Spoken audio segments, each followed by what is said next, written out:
We're going to jump right back in. Hello, students. This is part 2. We're trying to rotate this triangle around 180 degrees. And I moved X 180 degrees. And now I'm going to rotate Z 180 degrees. And Z is over here at 4, 1. And 180 degrees is going to put it at -4, -1. We practiced that a long time ago. So there is Z prime. Now I'm going to do the last one, which is Y. And Y is, we're rotating it from the origin. It's going way up here. And I'm going to make it continue way down here. And if I'm going to put Y 180 degrees, it's going to come all the way over to here. It's at 1, 4. So it's going to be at -1, -4. All right, yes. 180 degrees. Woo! Bloop. Okay, so this is Y prime. Okay, and that's a good thing. See, Y is in the middle and K is kind of over where it is. So I'm going to, in blue, draw my new triangle. Whoa, let's get that less wiggly. Math people like to be very precise.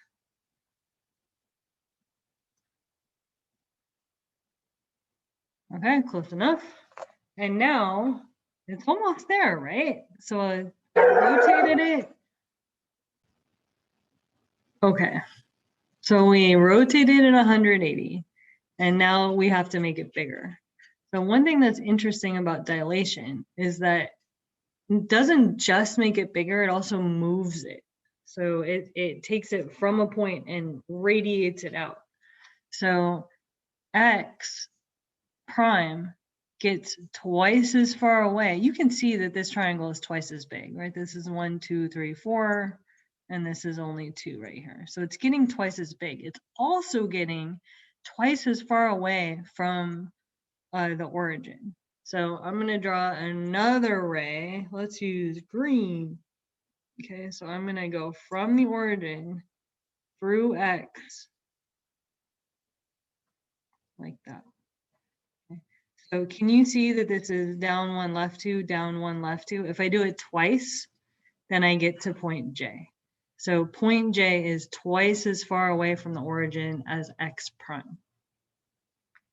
All right, all that is the way that we could get triangle XYZ to match up onto triangle JKL. So how would we write that with the notation? We would write triangle XYZ. What did we do to it? The first thing we did to it goes close. The next thing we did to it goes further. So we rotated it 180 degrees about the origin, point O. And then we dilated it, capital D, by a scale factor of how many times bigger did it get? It got twice as big, of 2 from the origin. Now, you could not have the origin here if you wanted to, and this isn't 2, 0, it's 2, O. O standing for origin, point O. Okay, and what does that give us? That gives us triangle JKL.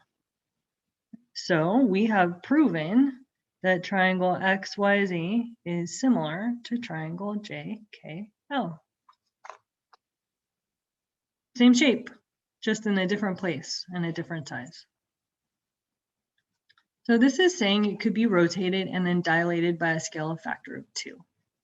Okay, if we did this in the reverse order, so if we dilated it first and then rotated, would we get the same figure?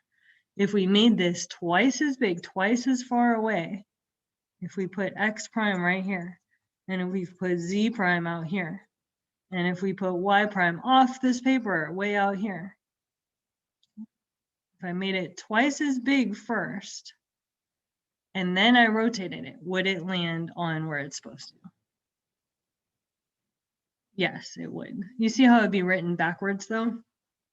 So if you dilated it and then rotated it, it would have the same coordinates. Is that always true for compositions? Does the order matter? Yes, sometimes it does. In this case, it does not, but sometimes it does. So if on a test you put it this way and I was expecting the other way, I would have to give you full credit because it works. All right, the last section we're covering today is 7-3. There are some ways to prove triangles are similar. So proving triangles are congruent, we've done before. What are the ways to prove triangles are congruent? Okay, angle, side, side, side. There's 5 of them. Side, angle, angle, side, and hypotenuse, leg. So we're going to come up with a list of ways to prove triangles are similar. And I'll give you a hint, there's not as many. So let's look at these two. Are these two triangles similar? Do they look like the same? Except this one's bigger. Yeah, they're both, do we know this angle? Are these angles the same? Because for similar triangles and similar figures, all the angles have to be congruent. So angle A is congruent to angle D. Angle C is congruent to angle F. What about angle B and angle E? They have to. They have to be. If these three add up to 180 and these three add up to 180, then these angles have to be the same. So 40 and 60 is 100. So how much is this one? It's 80. Okay, and 40 and 60 add up to 100. So what's this one? 80. This is a weird theorem called the third angles theorem. It says if you know 2 of the angles, you know the third ones are going to be congruent also. This is the third angles theorem. Okay, so in similar triangles, all the angles are congruent. Let's check the sides. AB is the shortest, no. AB is the middle length side. Okay. That's in the same kind of place if I rotate it and get them next to each other the same way as DE. So I call these corresponding sides. They're not congruent. They're not the same anymore. I didn't put a straight line on them. Okay, I put a squiggle line on them. Okay, they're in the same place, but they're not congruent. So the way we could write this is AB goes with DE. Okay. And I could write the math. 32 goes with 40. And I'm going to compare that because the sides are not equal. The sides are not congruent. But there is this relationship between them. So let's take the smallest side BC. Which one does that match up to? The smallest side of this one.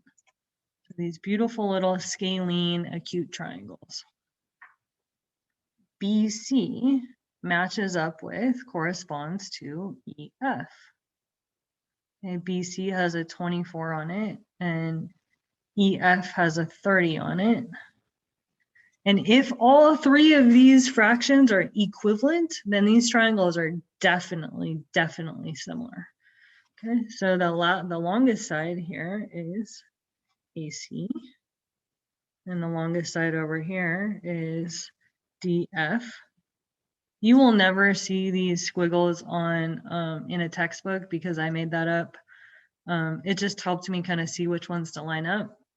And I think it helped my students, but you won't see that in the textbook until I write a textbook. Okay, so now if you have a calculator, do 32 divided by 40, or if you're good at fractions, these are both divisible by 8. So this is going to be 4 over 5. If I divide numerator and denominator by 8, this is going to be 4 over 5.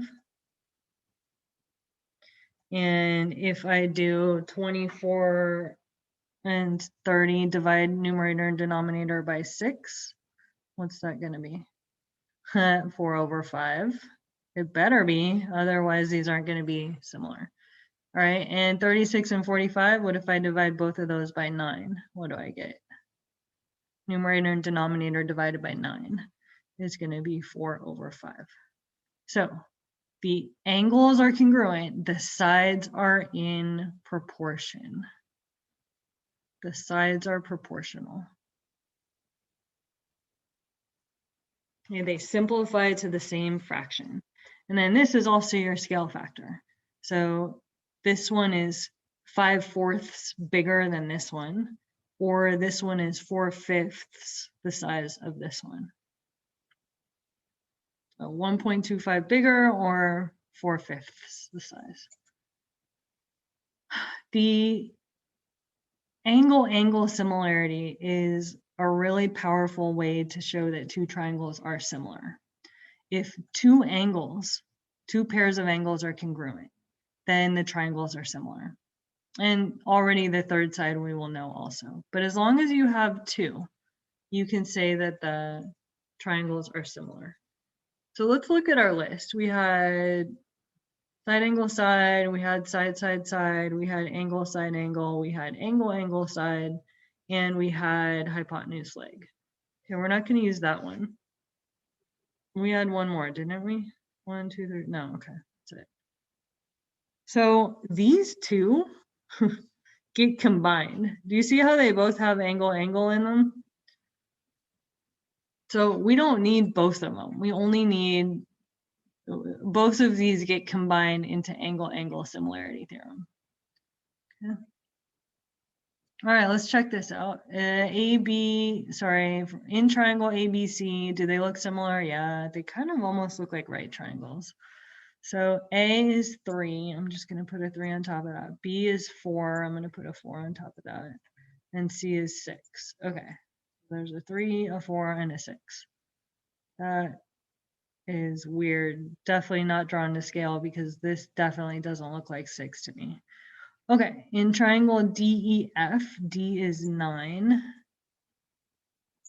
E is 12, and F is 18. Also doesn't look like 18. You trust the number or you trust the picture? And the numbers, you get more value for your trust. Okay, so is this triangle bigger than this one? Yes. Is it proportionally bigger? Yes. So again, the way you would do this is you would ask yourself, is 3 going with 9 the same way that 4 goes with 12? And is that the same way that 6 goes with 18? And if all of those simplify to the same fraction, the same amount, then yeah, you have similar triangles.